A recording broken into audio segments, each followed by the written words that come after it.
Hey, how's it going, guys? Welcome to the fifth episode of the Creative Investors Hub podcast. Today, we're joined with Tim Franklin. This is actually our second time that he's joining us, but the first time we recorded a Zoom and the audio didn't go through, so we're having to redo it. So thankfully, Tim came back and joined us again today. But yeah, how's it going, Tim? I'm doing great. Thank you. Thanks for having me back. Of course, man, of course. Um, You, probably gonna be some questions that you've already answered before, but this is just so that people can get an idea of who you are and what you're wanting to invest in and how they can reach out to you. So, yeah. Awesome. Beautiful. Well, Well, all like I right. said, but Yeah, thanks good. for back. And hey, if you don't get it right the first time, if at first you don't succeed, then try again, right? So There you well, go. There you go. So, yeah, tell us a little bit about yourself. What area are you in? What are you trying to invest in? And what are your goals? What are you trying to get to? Of great. First off, thanks, Caleb. Thanks for having me back, and Luis, thanks for course. having me. Um, I'll just intro myself real quick. Tim Franklin. I'm from Vidor, Texas. I'm a dentist. I go between Southeast Texas, Miami, and Brazil. My three areas that I spend a lot of time in, and I primarily invest in Texas and Alabama. Uh, and I'm a single family home rental guy. I like the BRRRR strategy, although I've only done it once. But basically, that's my story. You do lending as well? Yes, yes. I've done hard money lending. I was involved with a group of dentists, maybe 7, 8 years ago, called Freedom Founders, and through them, they have a dentists are pretty organized, believe it or not. The same kind of meticulous skills it takes to do a root canal. These same guys love to do the same thing on a grander scale Right, of like. right. So there's dental investment committees and groups and stuff Oh, like wow. this. Yeah. But there's one that I was involved with for years, and they're called Freedom Founders, and essentially they created a network of private money lending, deal finding, essentially everything except for the actual fix and flip construction part of it. Although some guys Right. do, and there are some guys that do complete de novo ground construction, Uh-huh. ground. So that I got involved in hard money lending through those guys, and we lend primarily our it's outside Chicago, but Northwest Indiana is the primary areas where we do the hard money lending. Okay, Everything from okay. Cool. like Gary, Indiana. People know these areas a little bit. Medford, Right. everything northwestern Indiana, uh, southeastern part of Chicago. But we do it in Indiana, not in Illinois, Oh, okay. Okay. for tax Cool. purposes. Oh, got you. Thanks. And what influenced you to get into real estate? Was it through your company or through your friends at the dental association, or was it yourself? You saw videos or something, or how did you get into the space? Yeah, thanks, Caleb. That's a good question. I've always been an investor, and we kind of touched on this last time I chatted with you guys about investing. Yeah. Life is when you plant a plant, you're investing your time in the growth of the plant to potentially have some type of yields. We can invest in people, we can invest in relationships, we can invest in education and our own skill set. Real estate is one example of investing that I kind of fell into. I've invested in crypto and everything from cryptocurrency stocks since like college. I was trading stocks, Yeah. but really, I really didn't get to until maybe 10 years ago when I started doing hard money lending. I mean, I'd bought a house, out of when I first graduated dental school. My ex-wife and I, we go to sit down with our financial advisor and they go, congratulations, you are worth negative $500,000 now. We're like, woohoo! We had all student loans, big titles, and no money, just a lot of debt. So we Right. bought a house. And, we sat down and with financial how are we going to invert this curve to where we go from being worth minus $500,000 to actually worth To something? worth, yeah, right. So that's how I got really introduced into real estate. I had a well, it was by luck actually. I had a patient. He kind of became a friend, and he Hmm. was the guy. They were doing land deals where they were essentially up north of Austin, Georgetown area, Round Rock area, where we'd purchase a lot, build a house on it. And so in this case, I would buy the lot. They'd come in and build a nice big house on there, turn around, resell the property once it was completed, and then pay me for essentially my portion of the lot. Right. So that's how I got into it. It was just one more avenue of investing. Real estate's been good. I'll have to say it's by far been the best thing, because cryptocurrency got killed. I didn't invest in these, fortunately, but I don't know if you. What was that? You kind of cut out there. What was that last part? I said I didn't invest in NFTs, although I'm not even sure. Oh, okay. Gotcha. So tell us, how many deals have you done so far through real estate? That's tough to say. I don't know. I've done a lot of money lending deals, Hmm. and a lot of money lending deals. But as far as like actual properties, I only own three. I Right. have a single family homes in Alabama, and then one in Orange, Texas. I'm looking at Nice. a couple more by year. In fact, I looked at one today, and we actually have an offer out on it in Orange. Um, Nice.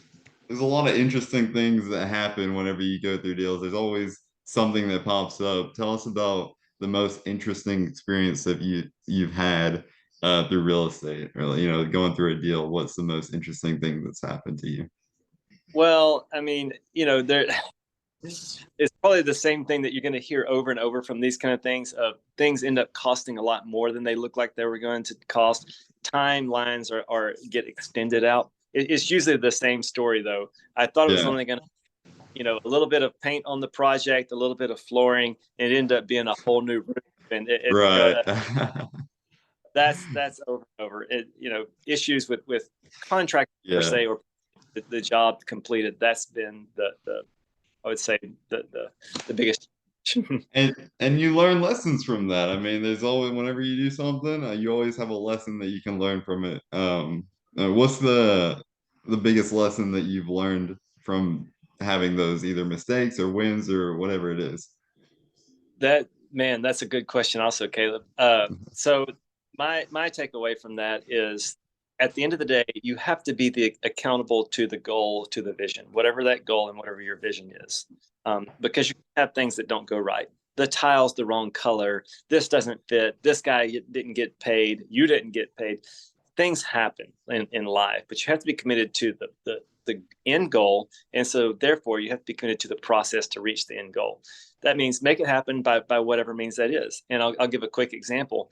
When I was doing this rehab here locally here in Southeast Texas, and man, we were almost ready to go and to rent the place out, and then a big windstorm came through. I don't know if you all remember this. Like, it's been several months ago now, but Uh-huh. uh, it knocked trees I mean, knocked over the fence in the back. One hit the side. Oh my goodness! So I'm out there. Terrible. I'm out there with the saw, cutting up trees and stacking them up the next week, because otherwise, you if I'm not going to do it, who's going to do it? Nobody's Somebody's. gonna do it exactly. Exactly.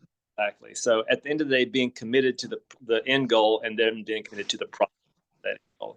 That's what I would say Right. is the best for me that I've learned. Great.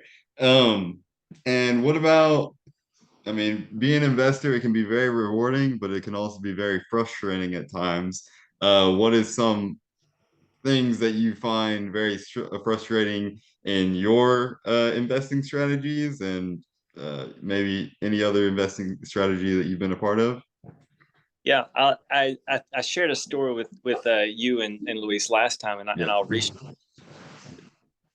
I mean, I've had a lot of failures in life. Anyone successful, they think that the trajectory for success looks like this, and they're completely wrong. This trajectory for success looks like this, and then this, and then this, and then this, Mhm. this. So you rise and you fall, and you rise and you fall. Yeah. Mhm. But I think the year was like 2004, 2005. I can't remember exactly. And I know we joked that Caleb was born right. Um, I'm old. I hated myself.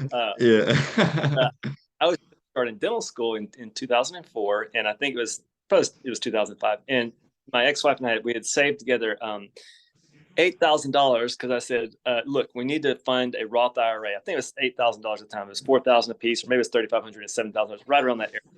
Yeah. So we saved up all of our money that we could, and she listened to my advice. Let's put it into Roth IRAs, and so we did.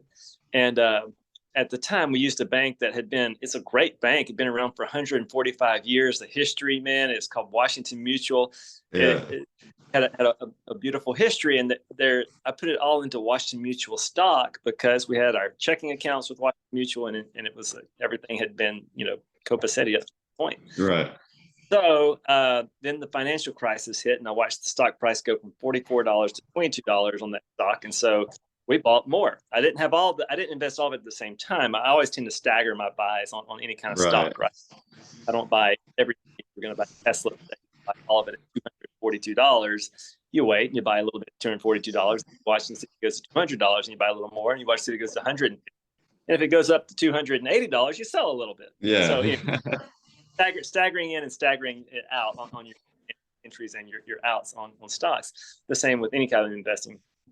But Washington Mutual stock cut from $22 down to like $8. And so then I bought the rest of it in on the table, and I watched that stock go all the way to the delisted to the Qs, meaning it went bankruptcy court and everything. Oh man. I started feeling like the biggest loser at that time, that we had put all of our money into that and lost it all. So hey, but it was one more lesson yeah, learned. You live and you learn. Getting towards the end of the podcast, what I asked you this last time as well, what goals do you still have any goals left for this year? And if not, have you already been planning for the next year? What goals do you have set? What are you trying to accomplish? Beautiful. That's great. Thank you. That's a good question. And everyone's goals. I write goals out year over year. Long-term studies, when the Harvard study, the 1970s, of people that wrote their goals out, 90% tended to accomplish them versus those that didn't write them. Right. And I divide my goals from personal, there's physical fitness, there's financial, and then there's either relationship, spiritual, or however you want to deem that. But as far as financial goes, investing goals, I've picked up a couple of lots here in Beaumont, and I'm working on building multifamily there, and so that was one of my goals, get that underway, and so I've got that, and then I'd like to pick up 2 more properties by year end if possible, and so I'm working towards that. And like I said, I've got one in the works here locally, and I've got another money lending deal coming up that I'm using someone else's money, putting into a project coming up here also in the near future. So those are all good. Now are aligned with my year-end goals. So right, yeah, that's great, man. Got a lot to do. Yeah. All right. Well, if Luis, do you have any other questions that you'd like to ask him? Yeah, Tim. I just have one question. If you could go back in time, when little Tim was graduated from dental school, what advice would old Tim give the young Tim? That's a great question. Number one, don't put your Roth IRA into one single stock, especially not the Washington Mutual stock in 2004 or 5. But the second one would be, and your audience will appreciate this, would be focus more of your attention on what yields, and traditionally that has been real estate. If you're good at markets and you're good at stocks, great. Maybe you can do put 50% of your portfolio in that, but keep 50% in some type of real assets, whether it's real estate or something. So that's the advice I would give myself. And don't sell. My ex-wife and I, we bought a house in Austin. We built a house in Miami from scratch. And each time we didn't want to maintain the house after. We just wanted to get it off of our hands. And I think we sold the house in Austin. This is back in 2012, maybe $175,000. And that house is now worth $500,000 in Austin. And same thing in Miami. We built the house from scratch for $600,000. And that house is valued at, $1.5 million almost. So don't sell your real estate. Hang on to it. All right. Well, that wraps up the 5th episode on the Real Estate Investors Hub podcast. Thank you very much, Tim, for coming back here and talking to us. We really appreciate it. But yeah, how can they get in contact with you? What's your phone number, email, social medias? Great. My Instagram is dr.timmiami, and that's the best way to contact me on Instagram. Great. Yeah, we'll put that below so that we can, or everybody can get in contact with you. But yeah, guys, thank you for joining us. You guys have a great rest of your day. Bye. Thank you so much. Take care. Bye bye. See you. Take care.